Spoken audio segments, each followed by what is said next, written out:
એક સમય માટે ફિલ્મ ઇન્ડસ્ટ્રી સંગીતની લાઈન નેચી પડી હતી એ તારો ભારતનું નવું સંગીત આપણા ગુજરાતની નવી આગવી ઓળખોની આલી એટલે ભાઈ મારા વિક્રમભાઈ ઠાકોરને દરેક સમાજના દરેક કલાકારોને મોન અપાયું હોય તો વિક્રમભાઈ ઠાકોરની હલાવી છે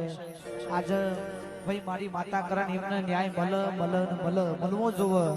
મારી માતા જે સાચું છે એ સાચું જ રહેવાનું જે ખોટું છે એ ખોટું જ રહેવાનું મારી વચગોમની સદી છે ગોમની માતાઓ મારા વિક્રમભાઈ ઠાકોર માટે દરેક સમાજના કલાકાર માટે નાનાથી મોટા દરેક સમાજના